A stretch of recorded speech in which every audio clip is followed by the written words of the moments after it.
भारत माता की, भारत माता की, माता विंध्यवासिनी की, माता विंध्यवासिनी की। आप लोगन का हाल चाल बा? आप लोग मजे में है ना? आप लोगन के हम हाथ जोड़ के प्रणाम करत है।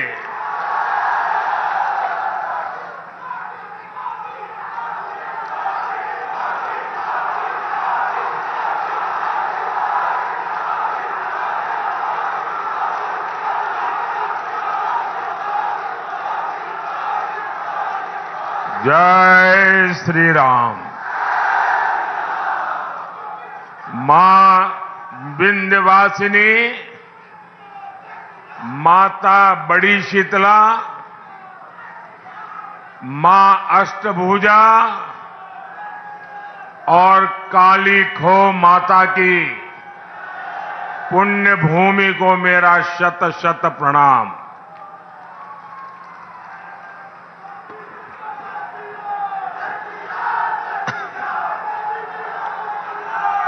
ज्येष्ठ का ये महीना हमारी परंपरा में विशेष होता है और इसका हर मंगलवार बहुत खास होता है।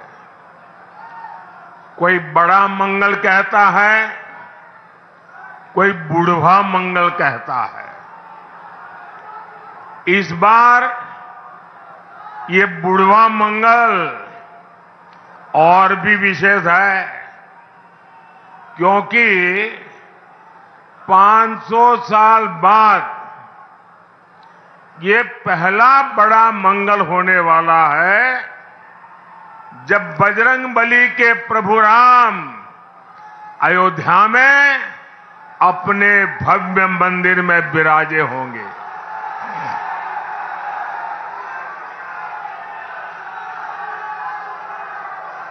और ये इतनी बड़ी खुशी है, इतनी बड़ी खुशी है कि शायद हम सबसे ज्यादा बजरंगबली खुश होते होंगे।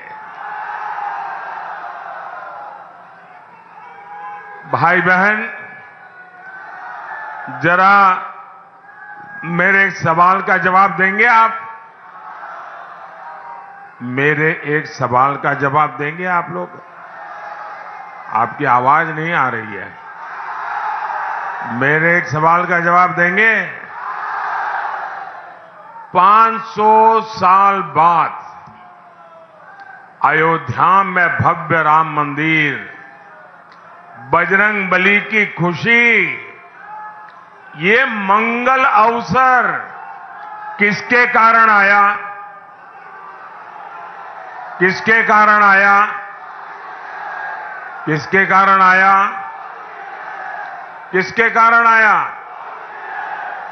ये पुण्य काम किसने किया?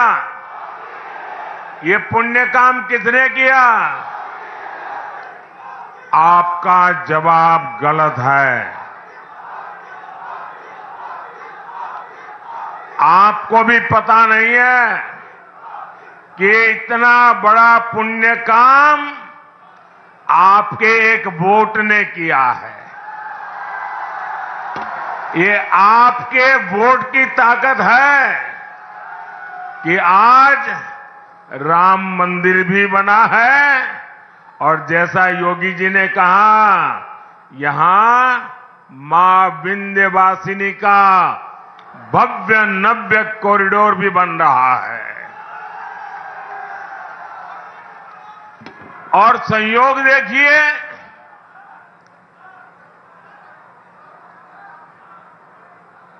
4 जून को भी बड़ा मंगल है।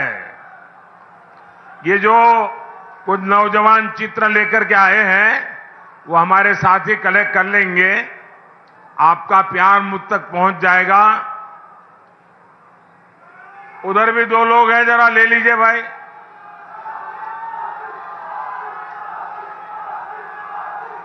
आप सबको संतोष हो गया? धन्यवाद जी।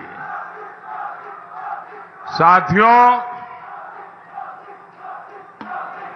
4 जून को बड़ा मंगल के दिन फिर एक बार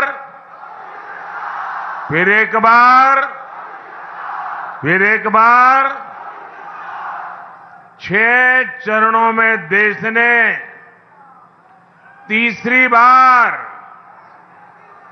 बीजेपी एनडीए की बहुत मजबूत सरकार बनाना पक्का कर दिया है।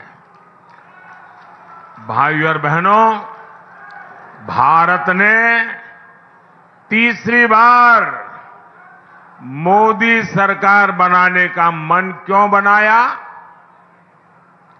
इसका सीधा सीधा कारण है नेक नियत, नेक नीतियां और नेशन फर्स्ट, मेरा देश सबसे ऊपर, राष्ट्र निष्ठा। आप मुझे बताइए साथियों, आप जरा एक एक चीज में बात करता हूं ना, मैं भाषण नहीं करूंगा आज आपसे बातें करूंगा, ठीक है? चलेगा ना? आजा, आप मुझे बताइए, जरा सोचिए, आप अपना घर बनाते हैं और घर बनाने के लिए किसी मिस्त्री को लगा देते हैं। ये नारे वगैरह बताइए, लेकिन बीच बीच में जब जगह हो तब बुलाइए, ठीक है? और फिर 1 जून को भी करना पड़ेगा, 4 जून को तो बहुत ज्यादा करना पड़ेगा, तो थक जाओगे। अच्छा, हम अपना घर बनाते हैं, और एक मिस्त्री या किसी काम करने वालों को तय करते हैं। क्या कभी कोई सामान्य मानवी भी अपना घर बनाने के लिए जो मिस्त्री रख लें, 1 महीने के लिए ये मिस्त्री काम करेगा, दूसरे महीने दूसरा मिस्त्री आएगा, तीसरे महीने तीसरा मिस्त्री आएगा, चौथे महीने चौथा मिस्त्री आएगा, तो घर बनेगा क्या? घर बनेगा क्या? जो घर बनेगा वो रहने लायक बनेगा क्या? आंखों को अच्छा लगे ऐसा बनेगा क्या? वो घर किसी को दिखाने लायक बनेगा क्या? सामान्य मानवी को भी मालूम है, एक छोटा सा घर भी बनाना है तो बार बार मिस्त्री नहीं बदलते भाई। अब ये सपा कांग्रेस इंडी गठबंधन ये कह रहा है कि 5 साल में 5 प्रधानमंत्री। अब बताइए भाई, ये 5 साल में 5 प्रधानमंत्री कोई रखता है क्या? अरे कोई मिस्त्री नहीं रखता तो ये प्रधानमंत्री क्या? अब ये क्योंकि उनको बांट के खाना है, वो कहते हैं 5 साल में 5 प्रधानमंत्री है। अब बताइए, जहां प्रधानमंत्री अपनी कुर्सी बचाने में ही लगा रहेगा तो वो क्या देश को मजबूत बना सकता है क्या? इसलिए देश ने तय किया कि मजबूत देश के लिए प्रधानमंत्री भी मजबूत होना चाहिए। होना चाहिए कि नहीं होना चाहिए? तभी एनडीए को इतना भारी जनादेश मिल रहा है। समाजवादी पार्टी पर अपना वोट कोई बर्बाद नहीं करना चाहता। मुझे बताइए भैया, हम लोग, हमारे उत्तर प्रदेश के लोग राजनीति को समझने में बड़े माहिर है। यहां तो गांव का बच्चा भी राजनीति समझ जाता है। कोई समझदार कभी भी, अब मान लीजिए कोई कंपनी डूब रही है तो उस कंपनी का शेयर कोई खरीदेगा क्या? आप बताइए ना, खरीदेगा क्या? 10 रुपए का शेयर भी खरीदेगा क्या? जो डूबता है उसमें कोई पैसा डालेगा क्या? जो डूब रहे हैं उसको कोई वोट देगा क्या? देगा क्या? पता ही है कि इनका डूबना तय है, तो कौन वोट डालने की गलती करेगा भाई? सामान्य मानवी वोट उसी को डालेगा जिसकी सरकार बनना तय है। आप बताइए, आप मिर्जापुर में चौराहे पर जाके खड़े रहिए, किसी भी 100 लोगों को पूछिए कि मैं बताओ भाई किसकी सरकार बनेगी, 90 लोग क्या बोलेंगे? बताइए क्या बोलेंगे? तो फिर वोट उसको ही देना चाहिए, नहीं देना चाहिए? उसको ही देना चाहिए, नहीं देना चाहिए? वोट बर्बाद करना चाहिए क्या? भाइयों और बहनों, इंडी गठबंधन वालों को देश अच्छी तरह जान गया है। ये लोग गौर सांप्रदायिक हैं, ये लोग गौर जातिवादी हैं, ये लोग गौर परिवारवादी है। जब भी इनकी सरकार बनती है तो इसके आधार पर ही फैसला लेते हैं। अभी देखिए, यहां पर चुनाव हुए, हमारे यादव समाज में इतने होनहार लोग हैं, इतने होनहार लोग हैं, लेकिन उन्होंने अपने परिवार के लोगों को ही टिकट दिया, बाहर के एक भी को नहीं दिया। साथियों, इतने दशकों तक देश ने बम धमाके झेले हैं, आतंकवाद ने सैकड़ों जीवन तबाह किए हैं, और हमारे सपा वाले क्या करते थे? कानून व्यवस्था और समाजवादी पार्टी का 36 का आंकड़ा है। जो आतंकी पकड़े जाते थे उनको भी ये सपा वाले छोड़ देते थे। जो पुलिस अफसर इसमें आनाकानी करता था, सपा सरकार पुलिस वाले को सस्पेंड कर देती थी कि तुमने आतंकवादी को पकड़ा, क्यों, घर जाओ। साथियों, मिर्जापुर को तो इन्होंने बदनाम करके रखा था। इन्होंने पूरे यूपी को, पूर्वांचल को माफिया का सुरक्षित ठिकाना बना दिया था। जीवन हो या जमीन, कब छीन जाए कोई नहीं जानता था। और सपा सरकार में माफिया को भी वोट बैंक के हिसाब से देखा जाता था। अब ऐसा नहीं है। अब हमारे योगी जी और उनकी पूरी सरकार मेरा जो स्वच्छता अभियान है ना, उसको बड़ी बहादुरी से आगे बढ़ा रहे हैं। यहां पर यहां बराबर सफाई चली है। सपा सरकार में पहले जनता थर-थर कांपती थी, अब भाजपा सरकार में माफिया थर-थर कांप रहा है। भाइयों और बहनों, अपने वोट बैंक को खुश करने के लिए इंडी गठबंधन वाले, समाजवादी पार्टी वाले कोई भी हद पार कर सकते हैं। अब तो इनके निशाने पर हमारे देश का पवित्र संविधान भी अब इनके निशाने पर है। ये दलित, पिछड़ों, आदिवासियों के हक लूटना चाहते हैं। हमारा संविधान साफ साफ कहता है कि धर्म के आधार पर आरक्षण हो ही नहीं सकता। इनके इरादे कितने खतरनाक हैं, इससे जुड़ा एक नया खुलासा मैं आज कर रहा हूं।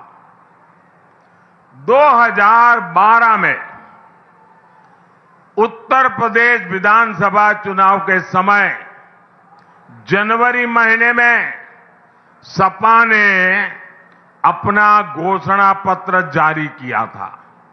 2012 तब सपा ने अपने घोषणा पत्र में कहा था, जैसे दलितों को, पिछड़ों को आरक्षण मिला है, वैसे ही मुसलमानों को आरक्षण दिया जाएगा। ये सपा ने 2012 के घोषणा पत्र में कहा था। सपा ने डंके की चोट पर कहा था कि वो इसके लिए संविधान तक बदल देगी। इसके बाद आप नीचे रखो भैया, पीछे परेशान हो रहे हैं। पहले आप अपने बेटे को कंधे पे बिठाए रखा, लोग परेशान हुए। अब आप दूसरे का चित्र उठा के ले आए, फिर लोगों को परेशान कर रहे हैं। इसके बाद 2014 के लोकसभा चुनाव में सपा ने फिर अपना घोषणा पत्र जारी किया। इसमें फिर सपा ने मुसलमानों को आरक्षण देने का ऐलान किया। देखिए इनकी आदत।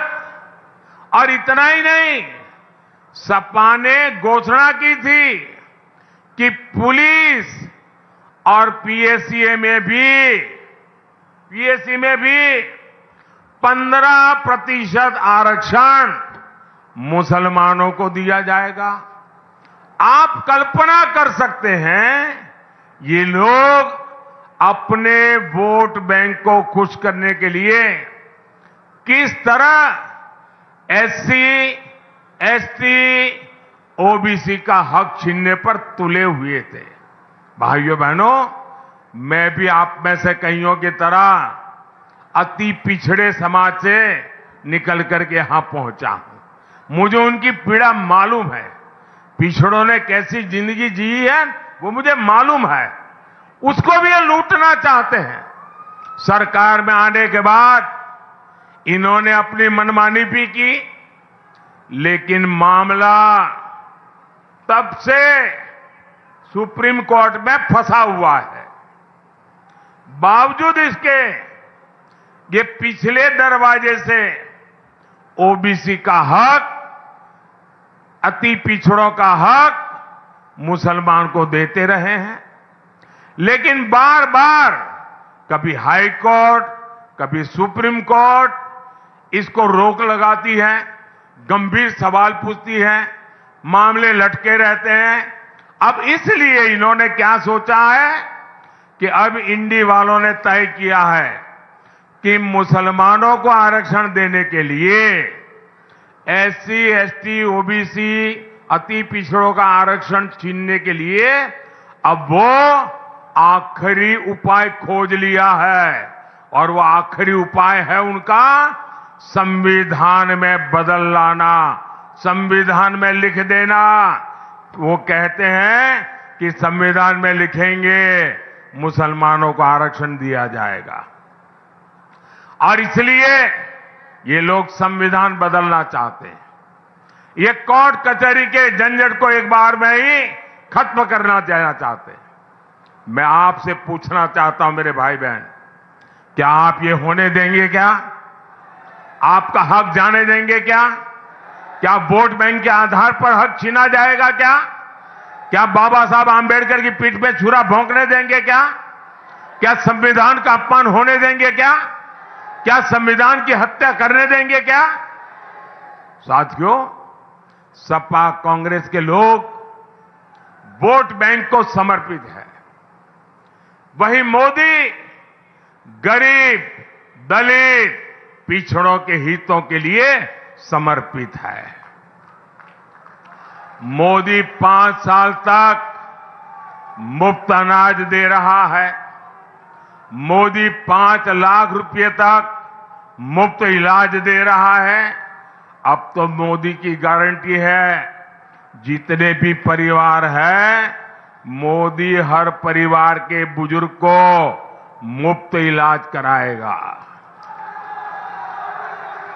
साथियों, पीएम किसान सम्मान निधि से मिर्जापुर के किसानों के खाते में करीब 1000 करोड़ रुपए पहुंचे हैं। मोदी ने 4 करोड़ पक्के घर बनाकर दे दिए। 3 करोड़ पक्के घर गरीबों को और मिलने वाले हैं। ये एक एक घर लाखों रुपए का है, जो माता बहन के नाम पर मिल रहा है। साथियों, आप बिजली से कमाई कर सके, मोदी इसके लिए भी रास्ता बना रहा है। पहला तो आपका बिजली बिल जीरो। आपका बिजली बिल जीरो। इतना ही नहीं, आपके पास जो अतिरिक्त बिजली होगी वो सरकार खरीदेगी, बिजली के बदले में पैसे देगी और आपको बिजली से कमाई होगी।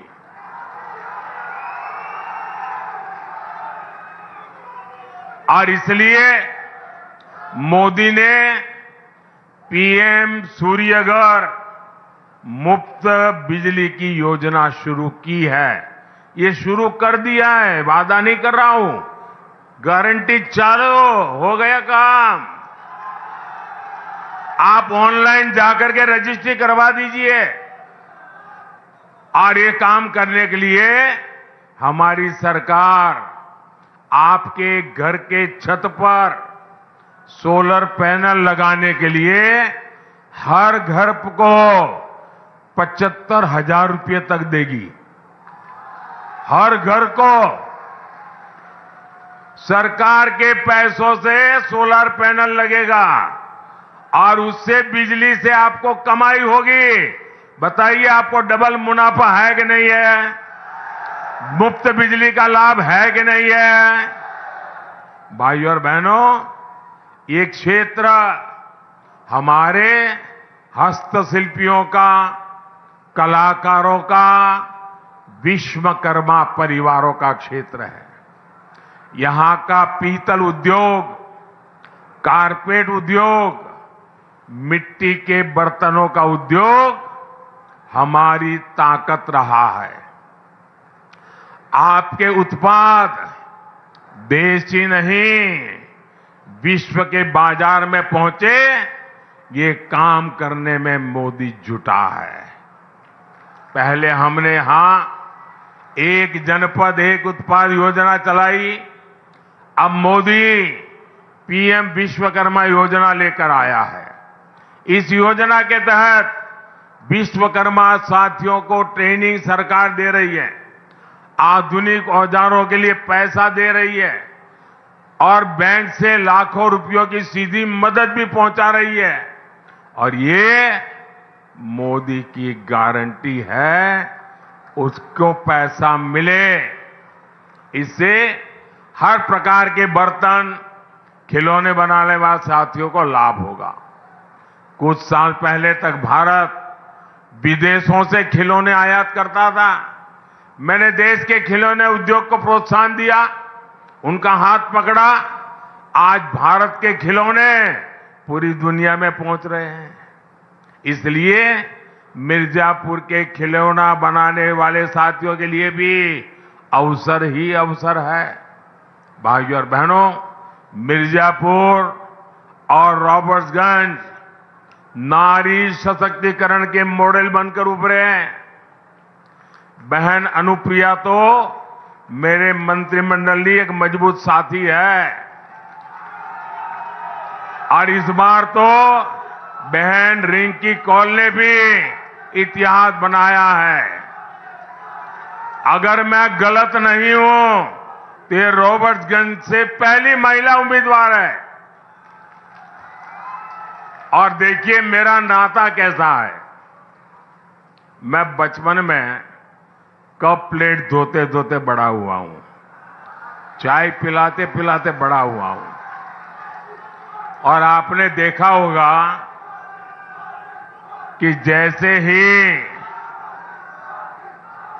जैसे ही विजय का सूरज उगता है तो कमल भी खिलता है और उसी समय कप प्लेट की भी याद आती है, चाय की चुस्की लेने का मन करता है।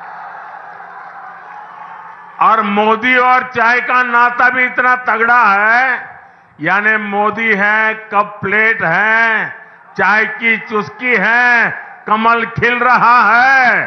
देखिए चारों तरफ जय जयकार है। और इसलिए आपका एक एक वोट नारी शक्ति को सशक्त करने के लिए पड़ना चाहिए। यहां दद्दी में भी उपचुनाव हो रहा है। वहां से हमारे साथी भाई श्रवण गौड़ जी को भी भारी मतों से कमल के निशान पर बटन दबा करके विजयी बनाना है।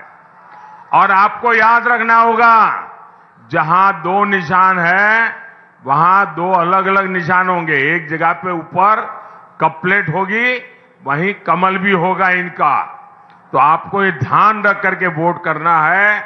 याद रखिएगा, आप सिर्फ एमपी नहीं चुन रहे हैं, आप पीएम भी चुन रहे हैं। और इसलिए ज्यादा से ज्यादा मतदान कराएंगे, ज्यादा से ज्यादा मतदान कराएंगे। मैं आपको पूछ रहा हूं, मेरी आवाज सुनाई दे रही है? आप ज्यादा से ज्यादा मतदान कराएंगे? हाथ ऊपर करके बताइए, ज्यादा से ज्यादा मतदान कराएंगे? हर पोलिंग बूथ में विजयी होके आएंगे, घर घर जाएंगे, मतदान के पुराने सारे रिकॉर्ड तोड़ेंगे। अच्छा, मेरा एक काम करोगे? ये मेरा पर्सनल काम है, करोगे? देखिए गांव गांव, हमारे यहां हर गांव में ग्राम मंदिर होते हैं, पवित्र मंदिर होते हैं। आप सब वहां जाना और मोदी की तरफ से वहां मत्था टेकना और परमात्मा से आशीर्वाद मांगना। मोदी के लिए नहीं, मोदी के परिवार के लिए नहीं, 140 करोड़ देशवासियों के लिए विकसित भारत बनाने के लिए आशीर्वाद मांगना। मांगेंगे, हर मंदिर में जाएंगे, हर तीर्थ स्थान में जाएंगे, श्रद्धा पूर्वक परमात्मा से प्रार्थना करेंगे। बोलिए भारत माता की, भारत माता की। बहुत बहुत धन्यवाद।